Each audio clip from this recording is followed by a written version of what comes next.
চাবলি লাগিয়ে খেলেও তার মুখ আর পরিষ্কার হবে না। কার টাকায় লাগিয়েছে এত ফ্লেক্স, এত ঝান্ডা? মন্ত্রীমশাই নিজে তো লাগাননি নাকি? নিজে লাগিয়েছেন? নিজে লাগাননি তো, জেলা চামুন্ডারা লাগিয়েছে, আমাদেরই কিছু বাড়ির ছেলে মেয়েরা। আমরা তোমাদেরকে জিজ্ঞেস করছি ভাই, যারা তোমরা এই ঝান্ডা ফ্ল্যাগ লাগিয়েছো, নিজের বুকে হাত দিয়ে প্রশ্ন করো, তোমাদের নেতা চোর নয় তো যাদের জন্য তোমরা ঝান্ডা আর ফ্ল্যাগ লাগাচ্ছ? और किसका पैसा से?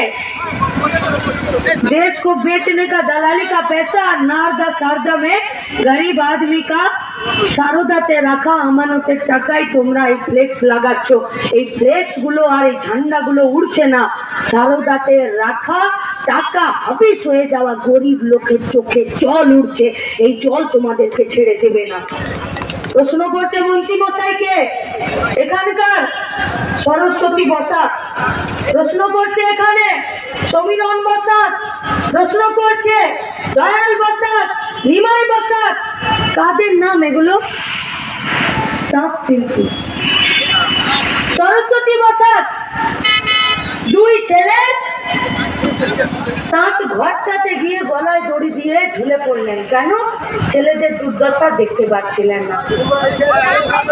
সমীরণ বসাক, দয়াল বসাক 27 বছরের একটা ছেলে, লোন নিয়ে কাজ করছিল, মহাজনের ঋণ শোধ করার মতন জায়গা নেই, সুইসাইড করল।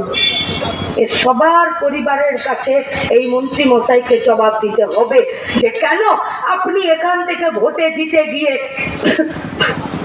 বিধানসভাতে গিয়ে আপনি দাঁড়িয়ে থাকেন আর আপনি কার জন্য ওকালতি করেন? দিদিমণি তো শুভেন্দুর জন্য ওকালতি করছেন, আপনি কার জন্য ওকালতি করছেন বিধানসভার ভেতরে? अरे तो भय किसर? इंसाफ यात्रा के एमपी भी आपका, एमएलए भी आपका, पंचायत का ब्लॉक डेवलपमेंट मतलब सभापति भी आपका, पंचायत का प्रधान भी आपका, पंचायत का मेंबर भी आपका, और अपनी गली में तो कुत्ता भी शेर होता है। कभी बाहर निकल कर आइए, उसके बाद सामना सामने हिसाब होवे। आसुन 7 জানুয়ারি এই গোটা পূর্ব বর্ধমানে তাঁত শিল্পীদের জন্য, রাইস মিলের কর্মীদের জন্য, ধান চাষি আলু চাষিদের জন্য সবাই মিলে সুইসাইডের পথ আমাদের নয়, আমাদের পথ লড়াইয়ের। তাই লড়াইয়ের ময়দানে টিকে থাকুন, একে অন্যের হাত ধরুন, রাজ্যটাকে আলোর দিকে নিয়ে যায়। 7 জানুয়ারি ব্রিগেডের মাঠে সবার সাথে দেখা হবে। ইনকলাব জিন্দাবাদ, ডিওয়াইএফআই জিন্দাবাদ।